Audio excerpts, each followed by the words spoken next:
Abordaremos sobre os aspectos básicos a respeito da biologia, comportamento e controle dos cupins, que são considerados insetos sociais e que causam grandes prejuízos financeiros, econômicos e estruturais. Sejam muito bem-vindos à Universidade Inset Max. Os cupins são insetos espalhados pelo mundo todo e existe uma grande diversidade desses cupins, né? São aproximadamente 3.000 espécies espalhadas em 295 gêneros, tá?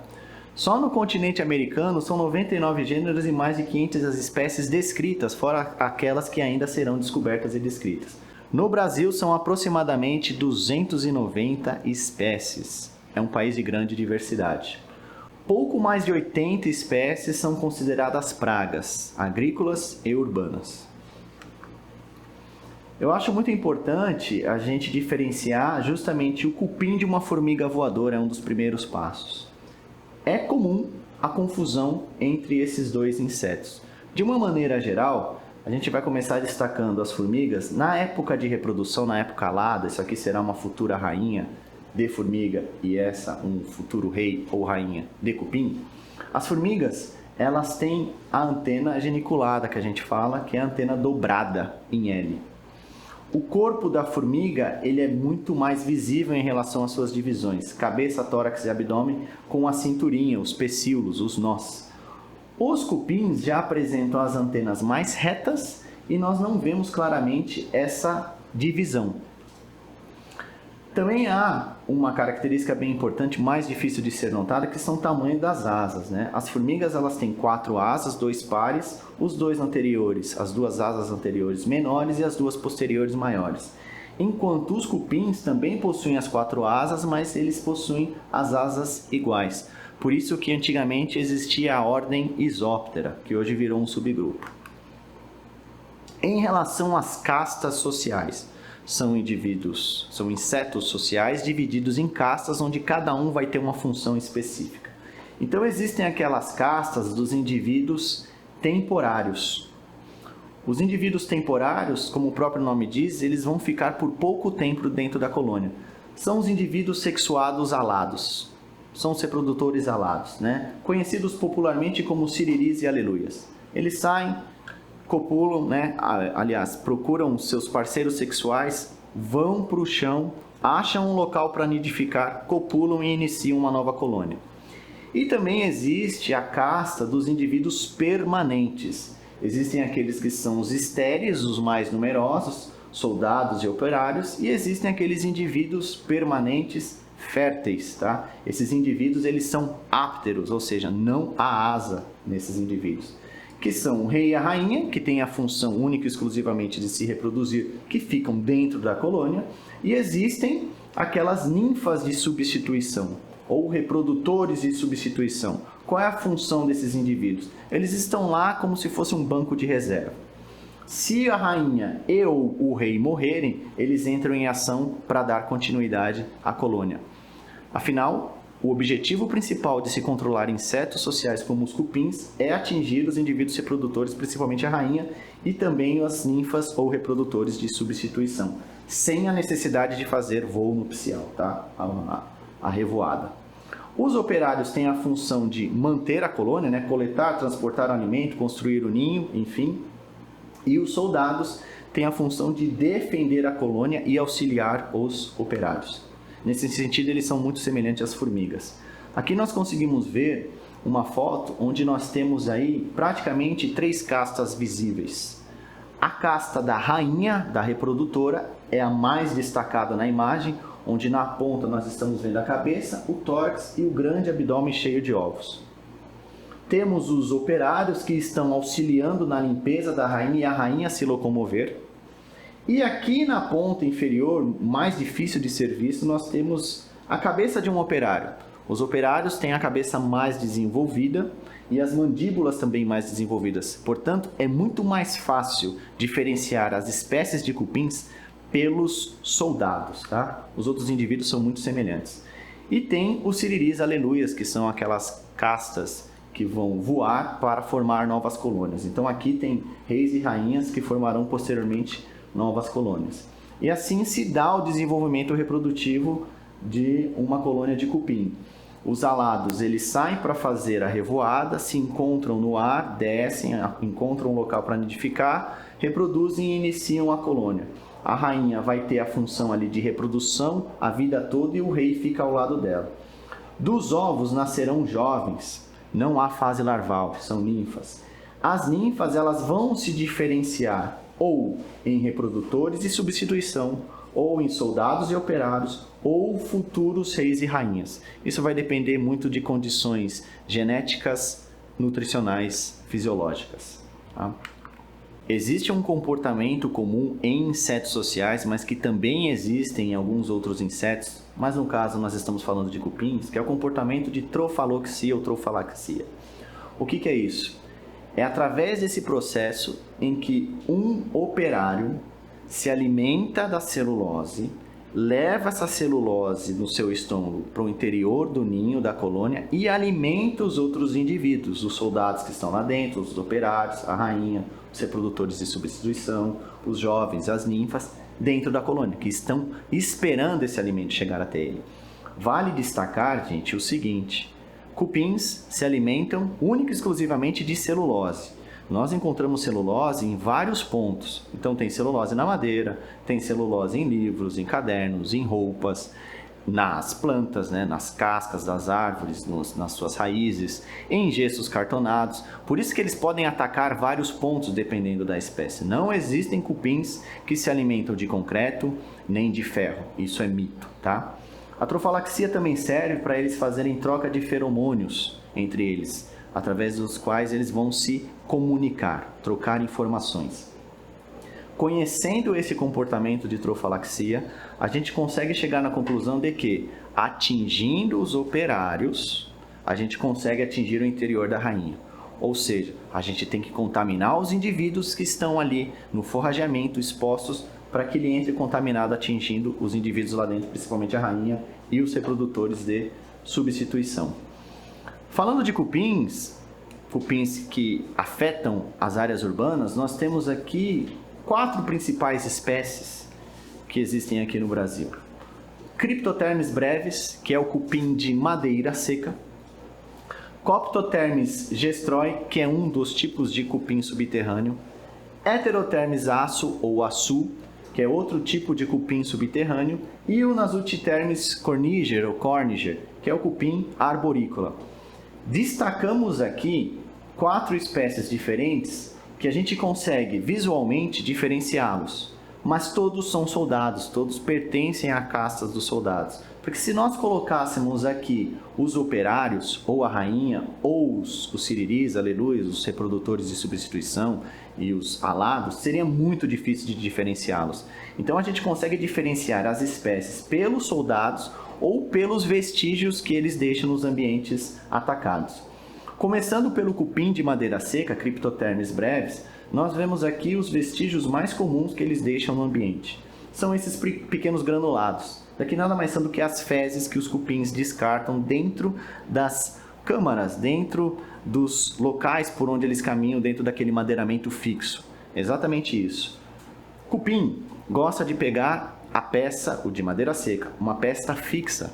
Então é uma porta, uma mesa, um armário, e dessa maneira ele ataca aquele local, aquele imóvel, e vai liberando as fezes aos poucos. Ou seja, isso significa que o cupim de madeira seca faz sua colônia dentro do alimento. O cupim de madeira seca só vai contaminar outra peça caso as peças estejam encostadas em contato uma com a outra, constante ou através da revoada. Não tem como um cupim de madeira seca fazer túnel de forrageamento por dentro da estrutura e contaminar outra peça, ou sair andando de uma estrutura, se expor à luz e ir até outra peça, porque eles são fotossensíveis. Eles só são atraídos pela luz, e no caso nem é operário e soldado, e sim os reprodutores alados, na época da revoada. O tratamento para controlar cupim de madeira seca é básico. A gente tem um tipo de tratamento através da infiltração. Muitos madeiramentos possuem camadas que impedem do produto ser absorvido, então são camadas impermeabilizantes. Existem camadas de verniz, fórmica, entre outras. que se você pulverizar o produto diretamente sobre a peça não absorverá o produto. Então há necessidade de fazer a infiltração. É muito bacana de se procurar os furos, os buracos que os cupins fazem e injetar o produto nesses locais, mas também como complemento à necessidade de fazer os furos em outros pontos e injetar o produto. Faça o furo com uma furadeira pequena, com uma broca muito fina e depois faz o processo de injeção com pontas específicas de injeção com um pulverizador geralmente de compressão prévia pequeno. Também há aquele tratamento que é possível de ser realizado através da pulverização. Aí sim é no caso do madeiramento não ter nenhuma camada impermeabilizante. É aquela madeira que absorve o produto a ser aplicado. Aplicou o produto, ele é absorvido, não precisa fazer a injeção. E aí faz por saturação da peça. Aplica uma vez, deixa absorver, aplica de novo, repete isso de 3 a 4 vezes. O pincelamento é muito parecido com a pulverização de uma maneira geral, porém é para áreas mais delicadas. Por exemplo, um batente, uma guarnição muito próximo à parede. Para não atingir a parede, diretamente ali o concreto e apenas a madeira, faz-se necessidade do pincelamento. Um trabalho mais delicado. E existe a imersão. A imersão é quando você pega peças pequenas, leva para sua empresa ou para outro local e coloca o produto diretamente ali na cauda. A peça, aliás, ali diretamente na cauda, que absorverá o produto. Então essas são as maneiras de se fazer o controle de cupim de madeira seca. Os produtos que nós indicamos para controlar essa praga são produtos CS, os concentrados emulsionáveis, justamente porque possui solvente na sua formulação que facilita a absorção no madeiramento. Então o primeiro que a gente destaca aqui é o nosso fipronil 2,5%, que é o Bioinset 25CE. O grande diferencial desse produto, gente, apesar dele ser um concentrado emulsionável, o seu solvente é menos agressivo, é uma espécie de solvente vegetal, então ele tem baixíssimo odor.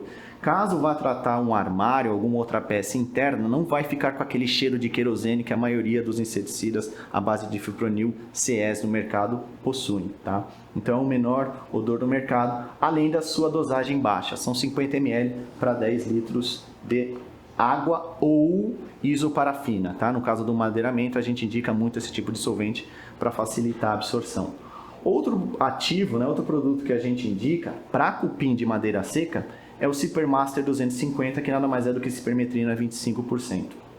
É também um CE, sua dosagem é baixa de 50 ml para 10 litros, também com isoparafina ou água. Tomar muito cuidado porque alguns madeiramentos estufam na presença da água, por isso que é melhor usar a isoparafina. Nesse caso, o tratamento ele tem que ser muito mais delicado, porque o fipronil ele tem efeito de transferência. Então, caso a sua descupinização não seja muito bem feita, alguns indivíduos que se contaminarem com o produto levarão esse produto, esse ativo, até a rainha. Com a cipermetrina, não. A cipermetrina, pelo fato de ter ação desalojante e irritante, você deve tratar a peça como um todo, para que atinja a rainha. Lembrando que a peça que está sendo atacada é a mesma peça que serve de colônia para essa espécie Cryptothermes brevis. Então a peça toda deve ser tratada, principalmente quando se vai trabalhar com um produto como a cipermetrina, o nosso Cipermaster 250CE. Outra espécie que é comum em áreas urbanas é o cupim arborícola, em alguns casos também é chamado de cupim subterrâneo, que é da espécie Nasutitermes. Tá? O grande diferencial desse cupim é, além dele fazer os ninhos em pontos altos, a gente encontra muito em forros de casa e altos das árvores, é que o soldado ele tem uma cabeça em forma de gota, por isso que se chama naso, Nasutitermes, pelo seu formato da cabeça. Ele, ao contrário de outros soldados, ele não tem mandíbulas, suas mandíbulas são modificadas e ele secreta uma substância que repele os seus adversários, os seus inimigos. Aqui a gente consegue ver também algumas castas, como a da rainha, cabeça, tórax e abdômen. Nós vemos alguns soldados, operários, reprodutores de substituição, tá? A gente sabe que são reprodutores de substituição porque eles possuem as tecas alares que formarão posteriormente as asas. E está aqui a característica desse cupim, do Nasutitermes, formar os ninhos no alto das árvores, tá? Geralmente a gente consegue ver apenas alguns ninhos, mas a gente tem que ter ideia de que o Nasutitermes faz muitos ninhos interligados, então não basta a remoção de apenas um único ninho, porque provavelmente existem outros onde existem também outras sainhas. É uma espécie que possui várias sainhas. Então não adianta tirar um ou outro ninho. Há necessidade de procurar outros vários pontos e também fazer barreira química ao redor da estrutura abalada a ser contaminada. E os cupins subterrâneos, e aqui nós vamos destacar praticamente aí duas espécies, Coptotermes e o Heterotermes, tá? Coptotermes é uma espécie invasora, Heterotermes é uma espécie nativa. Tá? Características dos cupins subterrâneos.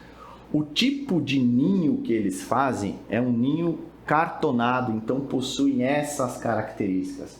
E geralmente esse ninho ele está sob o solo, dentro do solo, abaixo do solo, em caixões perdidos ou nos vãos entre paredes, em espaços geralmente úmidos, escuros e que não temos acesso. Então é muito difícil de se achar um ninho desses cupins.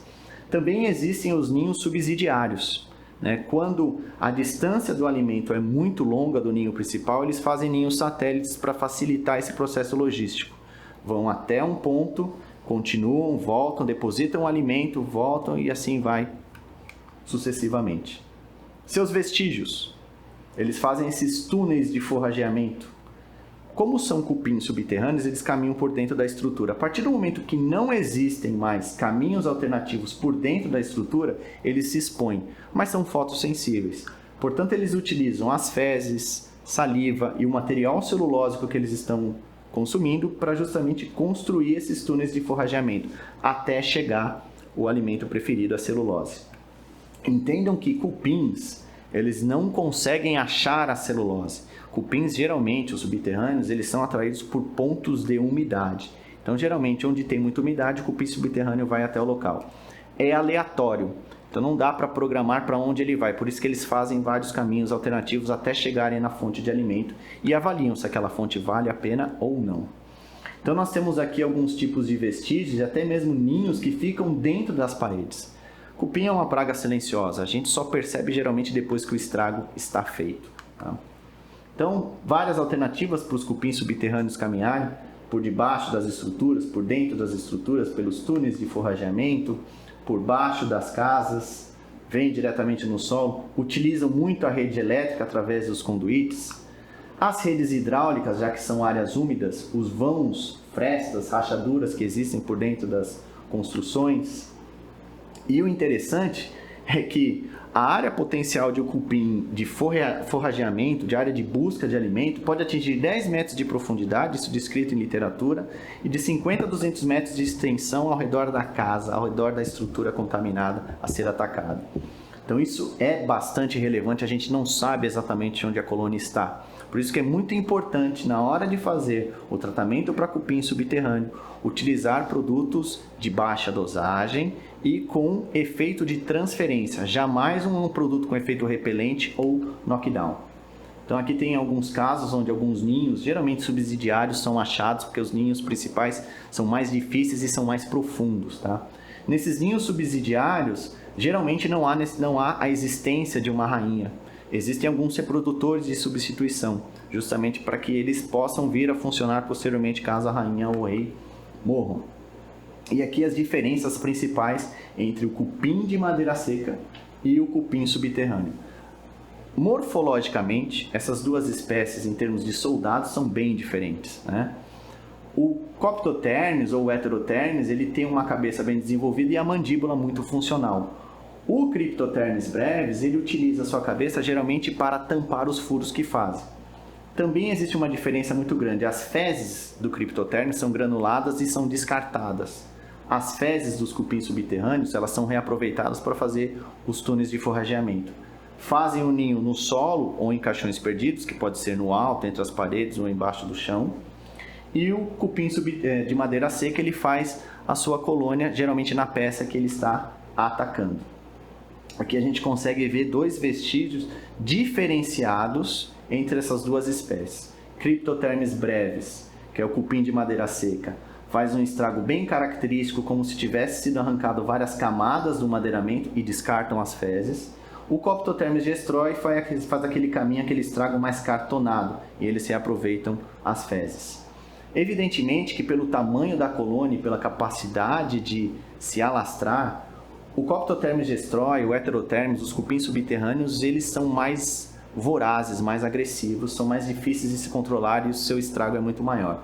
O Cryptotherms brevis é uma coisa mais pontual, tá? Mas deve-se tomar cuidado e tratar ambos os casos. Em termos de estratégias de controle, para cupim subterrâneo, existem a barreira pré-construção, que é uma barreira horizontal, onde o produto é aplicado diretamente no terreno, o qual receberá uma futura edificação, casa, estrutura de uma maneira geral, tá? Então pode-se fazer as trincheiras, colocando-se a cauda principalmente na base dos pilares, ou molhar ela como um todo, aplicando ali aproximadamente 5 litros de cauda por metro quadrado na área a ser tratada. Isso é uma barreira pré-construção, é muito mais fácil de se fazer, tá?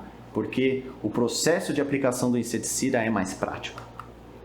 E existe a estratégia de controle pós-construção, que é a mais conhecida, é a mais feita, tá? Onde a barreira química ela é feita ao redor da estrutura, por isso que se mede os metros lineares a serem tratados, e também em alguns casos não se faz apenas barreira química externa, pode-se fazer a barreira química interna também. É tudo uma questão de se conversar com o cliente e explicar como que o processo é feito. Também existem as trincheiras pós-construção, que são feitas quando a área é gramada ou com terra.